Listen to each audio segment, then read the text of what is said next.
മാഷെ, KPCC പ്രസിഡന്റും VD സതീശനും തമ്മിലടിക്കുകയാണ്. രാഹുൽ മാങ്കൂട്ടത്തിന്റെ വിഷയത്തിലാണ് തമ്മിലടിക്കുക. അതായത് രാഹുൽ മാങ്കൂട്ടം ഈ പരാതി നൽകിയത് ലീഗൽ ബ്രെയിൻ അതിന്റെ പിന്നിൽ ഉണ്ട് എന്നാണ് മറ്റേ സണ്ണി ജോസഫ് പറയുന്നത്. പക്ഷെ സതീശൻ പറയുന്നത് ഉണ്ടായിക്കോട്ടെ, അതിനെന്താ, ഉണ്ടെങ്കിലും ഇല്ലെങ്കിലും ഇരയ്ക്ക് നീതി കിട്ടണം. അതായത് രാഹുൽ മാങ്കൂട്ടം ഇവർക്കൊക്കെ മുകളിലേക്ക് വളരുമോ? ഇപ്പൊ അടുത്ത ഈ മുതിർന്ന നേതാക്കൾ കഴിഞ്ഞാൽ, അല്ലെങ്കിൽ ഇപ്പോൾ രമേശ് ചെന്നിത്തല, VD സതീശൻ, സുധാകരൻ ഇവരൊക്കെ കഴിഞ്ഞ് അടുത്ത് വരുന്നത് ഷാഫി പറമ്പിൽ, രാഹുൽ മാങ്കൂട്ടം, വിഷ്ണുനാഥ് ഇവരൊക്കെയാണ്. ഈ വരുന്ന തലമുറകളെ മൂടോടെ പിഴുതു കളയുവാനുള്ള ഒരു നീക്കമാണ് നടക്കുന്നത്. എന്തായാലും കണ്ണൂരിൽ സണ്ണി ജോസഫ് പത്രസമ്മേളനം നടത്തി, തിരുവനന്തപുരത്ത് VD സതീശനെ നടത്തി. രണ്ടുപേരും തമ്മിലടിക്കുകയാണ്. രണ്ടുപേരുടെയും രണ്ട് പക്ഷത്ത് നിന്നാണ്. ഇന്ന് പോളിംഗ് രണ്ടാം ഘട്ട പോളിംഗ് ആണ്. അപ്പൊ ഈ ഒരു ദിവസത്തിൽ ഇത്തരത്തിലുള്ള പരാമർശങ്ങൾ അത് കോൺഗ്രസിനെ എങ്ങനെയായിരിക്കും ബാധിക്കുന്നത്?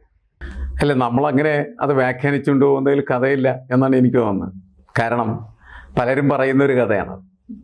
അതായത് സതീശൻ്റെ മാത്രം പ്രശ്നമായിട്ടല്ല പറയുന്നത്. കോൺഗ്രസിൽ ഇനി അടുത്ത തലമുറ, ആ തലമുറയിൽപ്പെട്ട ഒരാളാണ് രാഹുൽ മാങ്കൂട്ടത്തിൽ, അതേപോലെ തന്നെ മറ്റൊരാളാണ് ഷാഫി പറമ്പിൽ.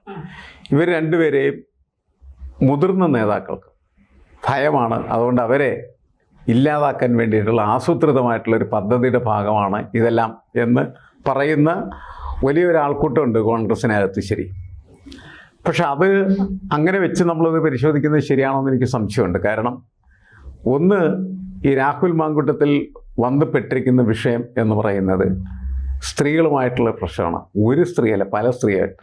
ഇതിനൊക്കെ ഈ മനുഷ്യൻ എവിടെയാണ് നേരം എന്നാണ് ഞാൻ ആലോചിക്കുന്നത്. കാരണം എന്ന് വെച്ചാൽ അത്ര തിരക്കിട്ട് ജോലികളിലാണ് ഒരു MLA ഏർപ്പെടുന്നത്.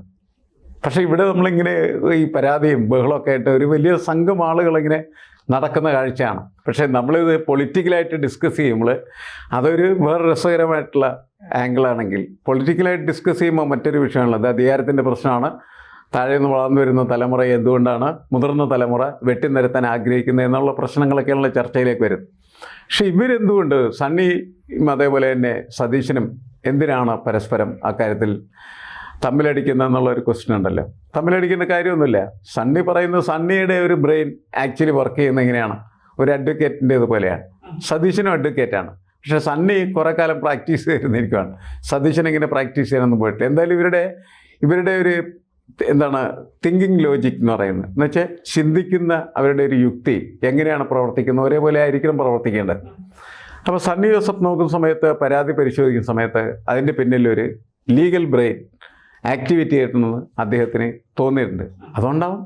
കാരണം പരാതി വെറുതെ തമാശയ്ക്ക് എഴുതി കൊടുക്കുന്നതല്ല, ബോധപൂർവമായിട്ട് തന്നെയാണ് പരാതി തയ്യാറാക്കുന്നത്.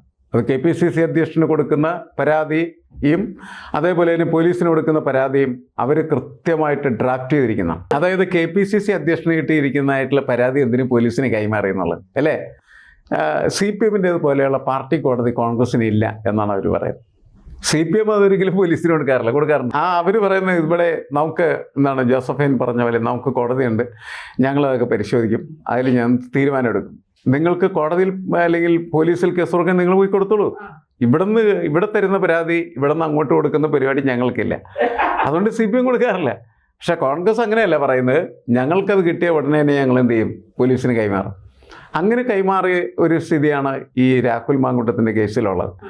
പക്ഷേ ഇതിൻ്റെ പേരിൽ എന്തിനാണ് സണ്ണിക്കും അതേപോലെ തന്നെ സതീശനും വ്യത്യസ്തമായിട്ടുള്ള അഭിപ്രായം ഉണ്ടാകേണ്ട കാര്യമുണ്ടോ? ഇല്ല എന്നാണ് എനിക്ക് തോന്നുന്നത്. കാരണം അവർ പൊതുവെ ഈ വിഷയത്തെ നേരിടുമ്പോൾ അവർ പറയുന്ന ഇതാണ്, ഞങ്ങളുടെ പാർട്ടിയിൽ ഇങ്ങനെ ഒരു വിഷയം ഉണ്ടായിക്കഴിഞ്ഞാൽ ഞങ്ങൾ അപ്പം തന്നെ എന്ത് ചെയ്യും, അതിന് പരിഹാരം കാണുന്നതിന് വേണ്ടി പോലീസിനെ സമീപിക്കും. എന്നാൽ CPM അങ്ങനെയല്ല. അവരെയൊക്കെ മുഴുവൻ എന്തിരിക്കുകയാണ്, കസേര കൊടുത്തിരിക്കുകയാണെന്ന് പറയാം. അപ്പോൾ കസേരയിട്ട് ലൈംഗിക അപവാദത്തിന് വിധേയരായിട്ടുള്ള ആളുകളെയൊക്കെ ഇരുത്തുന്ന ഒരു പാർട്ടി എന്ന നിലയ്ക്ക് CPMനെ അവർ അങ്ങനെ വ്യാഖ്യാനിക്കുകയും അതേപോലെ തന്നെ അവരുടെ പാർട്ടിയെ വ്യത്യസ്തമായിട്ടുള്ള ഇതിൽ പ്രസൻറ്റ് ചെയ്യാനായിട്ട് ശ്രമിക്കുന്നു. പിന്നെ എന്തിനാണ് ഇവർ തമ്മിൽ തർക്കം? ലീഗൽ ബ്രെയിൻ ഉണ്ട് എന്ന് സണ്ണി എന്തിനു പറയുന്നു? അങ്ങനെ ഒരു ഡയലോഗ് എന്ന് പറയുന്നത് ഇവർക്ക് പറയേണ്ട കാര്യമില്ല. കാരണം CPM എന്നൊക്കെ പറയും. കാരണം CPM കിട്ടുന്ന പരാതികളെന്ന് പറയുന്നത് CPM തന്നെ പരിശോധിക്കുകയും CPM തന്നെ തീരുമാനം എടുക്കുകയും ചെയ്യുന്നു. കോൺഗ്രസ് അങ്ങനെയല്ല. കോൺഗ്രസ് പറയുന്ന ബേസിക് ആയിട്ടുള്ള ക്വസ്റ്റ്യൻ ഇതാണ്, ഇത്തരം വിഷയങ്ങളെന്ന് പറയുന്നത് ഇതൊരു ക്രിമിനൽ കുറ്റമാണല്ലോ. അങ്ങനെ ക്രിമിനൽ കുറ്റം വരുന്ന സമയത്ത് അതിൽ നടപടിയെടുക്കേണ്ടത് കോടതിയാണ്, പോലീസാണ്. ഇപ്പോൾ പോലീസിലേക്ക് പരാതി കൊടുക്കുക, പോലീസ് കോടതിയിലേക്ക് കൈമാറുക, ആ രീതിയിൽ കാര്യങ്ങൾ പോകണം. അല്ലാതെ CPM ചെയ്യുന്ന കാര്യം ഞങ്ങൾ ചെയ്യില്ല എന്നാണ് അവർ പറഞ്ഞത്. പിന്നെന്തിനാണ് ഇവർ തമ്മിൽ തർക്കം എന്നാണ് ഞാൻ ചോദിക്കുന്നത്. എൻ്റെ ആവശ്യമില്ല, ഇവർ തമ്മിൽ തർക്കിക്കേണ്ട ഒരു കാര്യം ഈ വിഷയത്തിനകത്തില്ല എന്ന് തന്നെയാണ് എനിക്ക് തോന്നുന്നത്. തമ്മിലടി എന്ന് പറയുന്നത് കോൺഗ്രസ്സിന് പുതുമയല്ല, കോൺഗ്രസ്സിൽ പുത്തരിയുമല്ല വാർത്തയുമല്ല. അതങ്ങനെ ചെയ്തുകൊണ്ടിരിക്കും. ഇതാണ് കോൺഗ്രസ് എന്നവർ ബോധ്യപ്പെടുക. അതുകൊണ്ട് അത് ജനങ്ങളും അങ്ങനെ തന്നെ സ്വീകരിക്കാൻ തയ്യാറാണ്. ജനങ്ങളും അങ്ങനെയാണ് കരുതുന്നത്. കോൺഗ്രസ് അല്ലേ ഇതുണ്ടാവും എന്നാണ് അവർ സ്വാഭാവികമായിട്ടും കണക്കാക്കുന്നത്. കോൺഗ്രസ് അങ്ങനെ പറയുന്നത്. കോൺഗ്രസ് നേതൃത്വത്തിൻ്റെ തന്നെ വാചകം അതാണ്. ഇതിനകത്തുള്ളതാണ്. ഇത് കൂടുതൽ ജനാധിപത്യമുള്ള ഒരു പാർട്ടിയാണ്, അതുകൊണ്ട് ഇതൊക്കെ ഇതിനകത്ത് സംഭവിക്കും എന്നാണ് പറയുന്നത്. അങ്ങനെ പറയുന്ന പാർട്ടിയുടെ ഈ പ്രശ്നങ്ങൾ അതുകൊണ്ട് ജനങ്ങളെ ബാധിക്കുമെന്ന് ചോദിച്ചാൽ ജനങ്ങളെ ബാധിക്കുന്ന പ്രശ്നമല്ല. ജനങ്ങൾ ഇതിൻ്റെ പേരിൽ അങ്ങോട്ടും ഇങ്ങോട്ടും വോട്ടൊന്നും മാറ്റി ചെയ്യാനൊന്നും പോകുന്നില്ല. ഇതിങ്ങനെ നടക്കും. ഒരു വശത്ത് അവർ ഒരു പ്രത്യേക തരത്തിൽ തീരുമാനമെടുത്ത് അവരുടെ വോട്ടിംഗ് നടത്തും. പിന്നെ പൊതുവെ ഞാൻ ഈ തെരഞ്ഞെടുപ്പ് വേളയിൽ അവിടെ ഇവിടെയൊക്കെ നടക്കുന്ന സമയത്ത് കണ്ട കാര്യം എന്ന് വെച്ചാൽ ജനങ്ങൾ എത്രയോ ദിവസം മുമ്പ് തന്നെ തീരുമാനിച്ചിരിക്കുന്നു ആർക്ക് വോട്ട് ചെയ്യണം. അപ്പോൾ ഈ പലപ്പോഴും മാധ്യമങ്ങളിൽ വരും തെരഞ്ഞെടുപ്പിൻ്റെ തലേ ദിവസം ഇങ്ങനെ ചെയ്തു അങ്ങനെ ചെയ്തു, അത് തെരഞ്ഞെടുപ്പിലുണ്ടാക്കുന്ന ഇമ്പാക്റ്റ് എന്താണ്? അങ്ങനെ കാര്യമായിട്ടൊന്നും ഇമ്പാക്റ്റ് അതുകൊണ്ട് ഉണ്ടാകുന്നില്ല എന്നാണോ? എന്നാൽ എല്ലാ കാര്യങ്ങളും അങ്ങനെയല്ല. ഇപ്പോൾ VS അന്ന് തെരഞ്ഞെടുപ്പിൻ്റെ സമയത്ത് നടത്തിയ നീക്കങ്ങളൊക്കെ CPMനെ വല്ലാതെ പ്രതികൂലമായി ബാധിച്ചു എന്ന് വിലയിരുത്തപ്പെടുകയുണ്ടായി. പിന്നീട് സതീശനും സണ്ണിയും തമ്മിലുള്ള തർക്കം കാര്യമായിട്ട് ജനങ്ങളെ സ്വാധീനിക്കും എന്ന് നമ്മൾ പ്രതീക്ഷിക്കേണ്ട കാര്യമില്ല. കാരണം കോൺഗ്രസ്സിലെ തർക്കം എന്ന് പറയുന്നത് അത് കോൺഗ്രസ് പാർട്ടിയുടെ പ്രവർത്തനത്തിൻ്റെ ഒരു ഭാഗമായിട്ടാണ് നേതൃത്വവും അതേപോലെ തന്നെ അതിൻ്റെ അണികളുമൊക്കെ കണക്കാക്കിയിട്ടുള്ളത്. അപ്പോൾ ഇന്നത്തെ തിരഞ്ഞെടുപ്പിനെ അത് ബാധിക്കുമോ എന്ന് ചോദിച്ചാൽ അത് ഒരു തരത്തിലും ബാധിക്കില്ല എന്നാണ് ഞാൻ കണക്കാക്കുന്നത്. പക്ഷേ സ്ഥിരമായിട്ട് ഈ നടത്തുന്ന പ്രശ്നങ്ങൾ, അഭിപ്രായ വ്യത്യാസങ്ങൾ, അതേപോലെ തന്നെ ചേരിപ്പോരുകൾ, നമ്മൾ നേരത്തെ സുധാകരൻ KPCC പ്രസിഡൻ്റായിരുന്ന സമയത്ത് സുധാകരനും സതീശനും കൂടി പത്രസമ്മേളനം നടത്തിയപ്പോൾ അവർ അങ്ങോട്ടും ഇങ്ങോട്ടും മൈക്ക് തള്ളി വെക്കണം നമ്മൾ കണ്ടില്ലേ.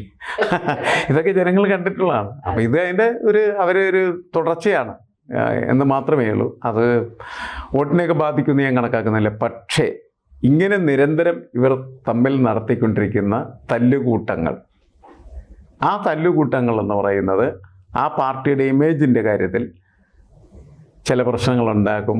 അത് എന്നും സ്ഥായിയായിട്ട് ജനങ്ങളുടെ ഇടയ്ക്ക് നിൽക്കുന്നതായിരിക്കും എന്നുള്ളതാണ്. അത് ഒഴിവാക്കുന്നതാണ് നല്ലത് എന്നാണ് നമുക്ക് പറയാനുള്ളത്. അത് നോക്കൂ, ABC-ക്ക് ഒരു ദേശീയ ചാനലുണ്ട്. ഒരുപക്ഷെ നിങ്ങൾക്ക് അതിനെക്കുറിച്ച് അറിയാൻ പാടുണ്ടാവില്ല. നമ്മൾ ദേശീയ വിഷയങ്ങളെല്ലാം ചർച്ച ചെയ്യുന്ന ആ ചാനൽ ഒരു ഹിന്ദി ചാനലാണ്. തീർച്ചയായിട്ടും നിങ്ങൾ സബ്സ്ക്രൈബ് ചെയ്യണം.